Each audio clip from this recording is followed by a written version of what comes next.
सांसों को यदि आपने समझ लिया और जान लिया तो आपका कल्याण निश्चित होगा। कोई रोक ही नहीं सकता। किसी माई के लाल में ताकत नहीं कि रोक दे कल्याण होने से, क्योंकि श्वास को ना समझ के ना जान के हम दुखी हैं इस जन्म में भी और अनेक जन्मों से दुख भोगते ही आ रहे हैं। संतों ने कहा है कि सांसों का कर ध्यान तेरा हो कल्याण, जीवन का सार यही है और सबका आधार यही है। सभी जानते हो कि श्वास ही जीवन का सार है और सबका आधार है। श्वास नहीं है तो क्या है? ये देह मिट्टी है, उठा के फूकाएंगे। क्या कहते हैं? जल्दी उठाओ, जल्दी, रात हो जाएगी, बदबू आने लग जाएगी। मतलब सांस के बिना कोई वैल्यू नहीं है इस देह की, ये तो नश्वर है। और इंसान क्या करता है? ये देह को ही सजाना, संवारना, तेल लगाना और सुंदर दिखना, अच्छे अच्छे कपड़े पहना, इस देह का ध्यान रखते हैं सब। लेकिन जिसकी वजह से ये देह चल रही है उसका ध्यान करने की कभी सोची है? नहीं सोची, इसीलिए दुखी है। ये देह किसकी वजह से चल रही है? सांस की वजह से ये देह चल रही है। तो देह का आप ध्यान रखते हो, अच्छी बात है, बहुत अच्छी बात है, रखना भी चाहिए। लेकिन जिसकी वजह से चल रही है उसका तो रख लो, तो ये चलेगी नहीं। फिर उसका ध्यान नहीं रखोगे तो, उसका ध्यान नहीं रख रहे तो क्या हो रहा है? अनेक बीमारियां, दुख, समस्याएं, चिंता, टेंशन चारों तरफ से घेर रखा बीमारियों ने। जिस पल जिस क्षण श्वासों का ध्यान करना शुरू कर देते हो उसी पल से समझ लो कल्याण होने की शुरुआत हो गई। उसी पल से, देरी का काम नहीं। हम आपको झूठा दिलासा नहीं दिलाते, अभी करो और अभी पाओ। मिलता है या नहीं? अभी आपने किया, कल किया, आज किया, आराम हो रहा है ना, अच्छा लग रहा है ना। राम नाम के दीवाने बने वो भव से पार उतर जाते हैं। तो धन दौलत से शांति नहीं मिलती, ये सबको पता है ना। तो जब सांसों का ध्यान करने से आपको शांति मिल रही है तो क्या चाहिए? शांति ही तो चाहिए ना। लेकिन आजकल पता क्या हो रहा है? लोग शांति नहीं चाहते। ये 100% हम कह रहे हैं। लोग क्या चाहते हैं? धन, माया, गाड़ी, बंगले, इज्जत, शोहरत, ये सब। एक है ना छोटी सी कथा सुनाते भगवान बुद्ध की। भगवान बुद्ध रोज शिष्यों को ये कहते कि भगवान का नाम जपने से, सांसों का ध्यान करने से आदमी को शांति मिल जाती है, आदमी को शांति मिल जाती है। तो रोज सुनते शिष्य। एक दिन एक शिष्य कहने लगा, भगवान आप रोज कहते हो कि सांसों का ध्यान करने से व्यक्ति को शांति मिल जाती है, लेकिन शांति किसी को मिल ही नहीं रही। तो भगवान बुद्ध कहने लगे, जाओ सबके घरों में जाओ और पूछ के आओ कि किस किस को शांति चाहिए और नाम लिख लाना। तो चला गया शिष्य कलम और कागज लेके, सबसे पूछा गया तो एक भी शिष्य ने नहीं कहा कि हमें शांति चाहिए। सबने पता क्या कहा? हमें सुख चाहिए, हमें पुत्र चाहिए, हमें पत्नी चाहिए, हमें पति चाहिए, हमें घर चाहिए, ये चाहिए सबको। तो खाली कागज लेके आ गया। भगवान बुद्ध कहने लगे, बताओ भी किस किस ने कहा शांति के लिए? कहने लगा, भगवान मैं क्षमा चाहता हूं, शांति के लिए किसी ने कहा नहीं कि हमें शांति चाहिए। तो भगवान बुद्ध ने कहा, मैं इसलिए कहता हूं कि शांति मिल जाती है, लेकिन शांति कोई लेना ही नहीं चाहता। कोई लेना चाहेगा तभी तो मिलेगी ना। तो शांति आज कोई चाहता नहीं है, और यही अशांति का कारण है कि शांति को न चाहना सबसे बड़ी अशांति है। चाहोगे तभी तो मिलेगी, चाह ही नहीं होगी तो कहां से मिलेगी? पहले चाह जरूरी होती है। और कैसी चाह? ऐसी चाह कि तड़पन हो जाए, बंगला, गाड़ी, धन दौलत। जैसे धन की चाह होती है, धन पाने के लिए उल्टे सीधे, छल कपट, चोरी जारी, न जाने इंसान क्या क्या करता है। जान भी ले लेता है, जान भी लेते हैं। आजकल देखते नहीं, और आए उसमें से दान करो। और तुलसीदास जी ने ये कहा है, सुत दारा धन लक्ष्मी, पापी के घर भी हों और संत समागम, हरि कथा तुलसी दुर्लभ दोए। धनधारा समझते हो? धन, लक्ष्मी, पत्नी, बेटी, पुत्र, ये पापी के घर भी होते हैं, जो राक्षस होते हैं, उनके घर सब कुछ मिल जाएगा तुम्हें। क्या नहीं मिलेगा? हरि कथा, संतों का आगमन, ये नहीं मिलेगा उनके घर। तो अब आप हिसाब लगा सकते हो कि आपको क्या चाहिए। धन से कभी शांति नहीं मिलेगी। धन, कितना धन चाहिए? मन की शांति, ये अपने आप धन आ जाएगा। धन इतना दे कि जामे कुटुंब समाए, प्रभु इतना दीजिए जामे कुटुंब समाए, और साधु भी भूखा ना रहे, मैं भी भूखा ना रहूं, साधु भी भूखा ना जाए। बस इतना धन मिल जाए कि हमारा पेट भर जाए, कोई दर पे आ जाए तो उसको दे दें।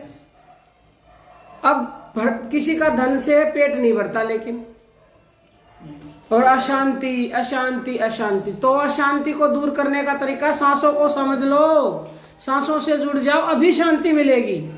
लोग कहते हैं कि फल नहीं मिलता, हम कहते तुरंत मिलता है, तुम करो तो सही।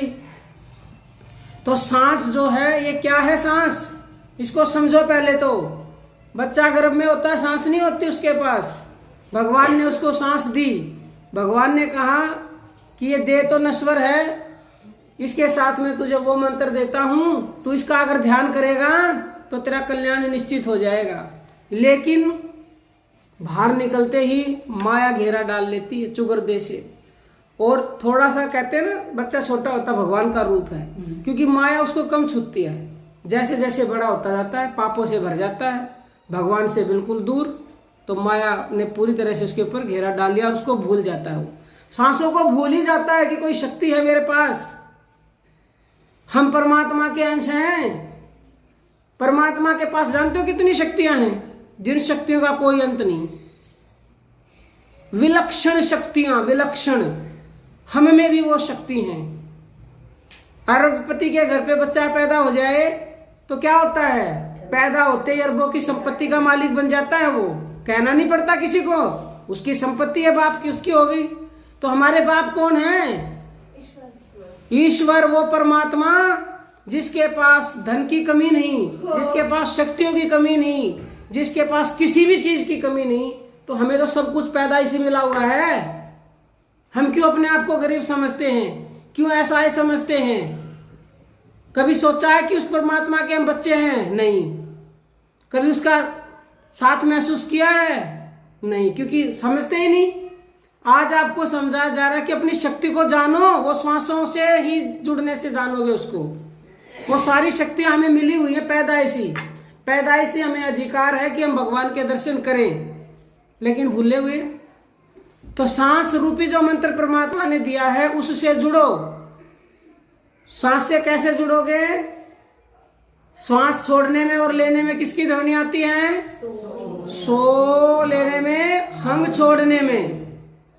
क्योंकि ऐसे किसी का विश्वास नहीं होता कि सांस सब कुछ है। संतों ने उसको एक मंत्र का नाम दे दिया, सोहंग मंत्र।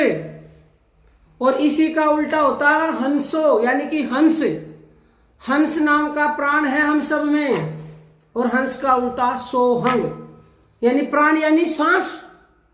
तो सांस ही सोहंग है, सांस ही हंस है। कलयुग में जो सांसों का ध्यान करेगा, सोहंग मंत्र का जो ध्यान करेगा, दुनिया में किसी माई के लाल में हिम्मत नहीं बाल विवाह का कर दे आपका। पूरी दुनिया एक तरफ हो जाए और सांसों का ध्यान करने वाला एक तरफ, तो भी कोई उसका कुछ बिगाड़ नहीं पाएगा। ये आप लिख लो।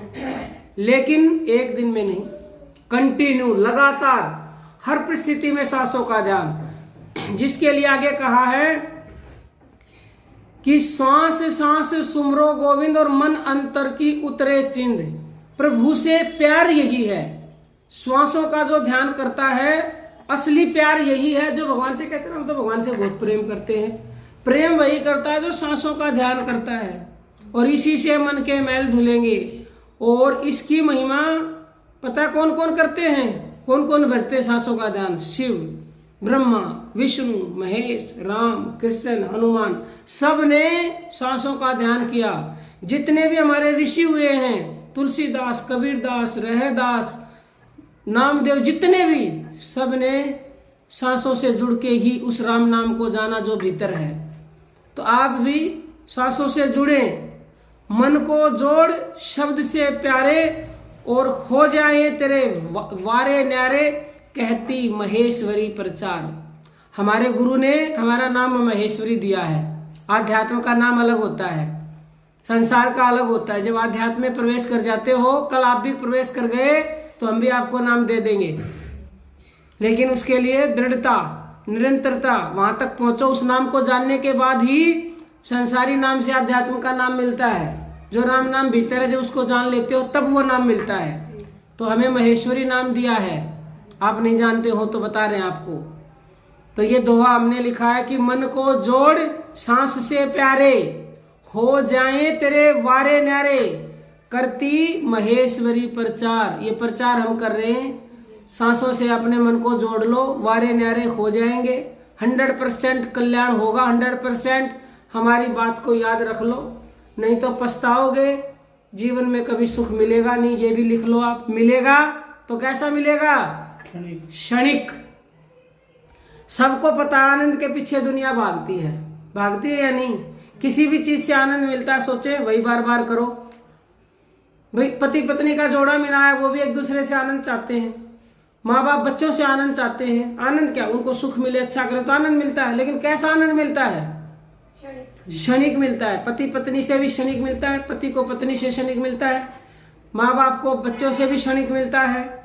जब क्षणिक आनंद जाता है, उसमें हमें आनंद मिलता है, तो परमानेंट जब मिलेगा फिर क्या हाल होगा? हर समय आनंद ही आनंद होगा, सब चिंताएं मिट जाएंगी। जैसे अभी हमने थोड़ी देर पहले कहा था, चिंता अगर है तो श्वासों के ध्यान में कमी है, चिंतन में कमी है। जिसका चिंतन बढ़ जाता है, चिंता उसको छू नहीं सकती, छू भी नहीं सकती। उसको दुख में भी सुख नजर आएगा, लाभ हानि में भी लाभ नजर आएगा। क्यों? क्योंकि वो समझ जाता है कि जो मेरे ईश्वर करते हैं वो 100% अच्छा ही करते हैं।